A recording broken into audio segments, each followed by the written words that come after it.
篇17篇1至7 15節。當我蘇醒公義再見你榮面，我就十滿意足。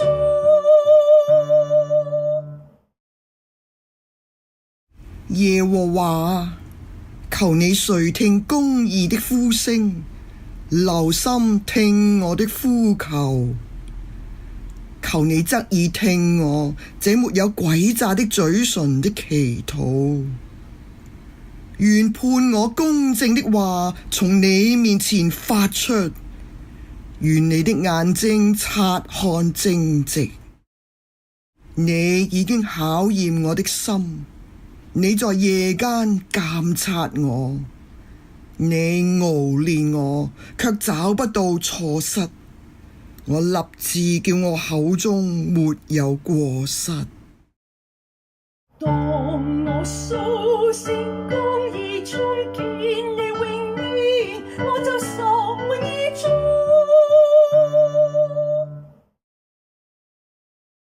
論到人的行為，我謹守你嘴唇的言語，不走殘暴人的道路。我的腳緊緊跟隨你的腳蹤，我的兩腳未曾滑跌。神啊，我求告你，因為你必應允我。求你向我側耳，聽我的言語。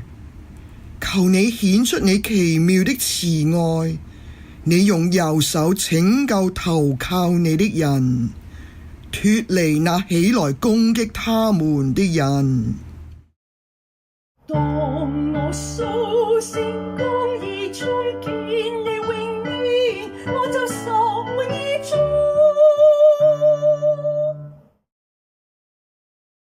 至於我必因公正得見你的面。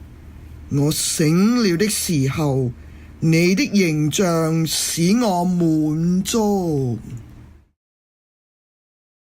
當我蘇醒公義再見你榮面，我就十滿意足。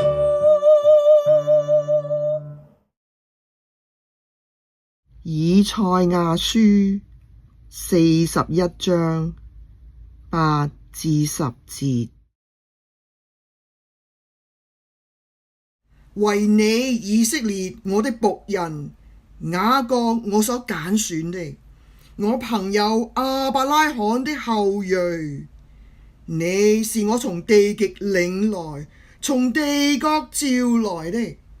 我對你說，你是我的僕人，我揀選你，並不棄絕你。你不要害怕，因為我與你同在。不要驚惶，因為我是你的神。我必堅固你，幫助你，用我公義的右手扶持你。羅馬書9章6至13節。這不是說神的話落了空，因為從以色列生的不都是以色列人，也不因為是亞伯拉罕的後裔就都是他的兒女，唯獨從以撒生的才要稱為你的後裔。這就是說，肉身所生的兒女不是神的兒女，唯獨那應許的兒女才算是後裔。因為所應許的話是這樣：到明年這時候我要來，撒拉必會生一個兒子。不但如此，利百加也是這樣。他從一個人，就是從我們的祖宗以撒懷了孕，雙胞胎還沒有生下來，善惡還沒有行出來，為要貫徹神揀選人的旨意，不是憑着人的行為，而是憑着那呼召人的。神就對利百加說：將來大的要服侍小的，正如經上所記，雅各是我所愛的，以掃是我所惡的。請同心禱告。與我們同行的上主啊，你揀選我們，以恩手堅固扶持我們。你在以色列中顯為信實，又以奇妙的慈愛挽回你的百姓。你常向我們發言說：不要懼怕，因為我與你們同在。你使我們脫離驚惶，進入你的平安。你樂於與我們同在，喜悅與渴慕你的人同行，使我們在你面光裏充滿活力地生活。願你的名在我們當中得着榮耀，全地都歸回你的道路，認你為神。願萬民與你同行，作你喜樂的僕人。當我數算公義，再見你永遠，我就心意足。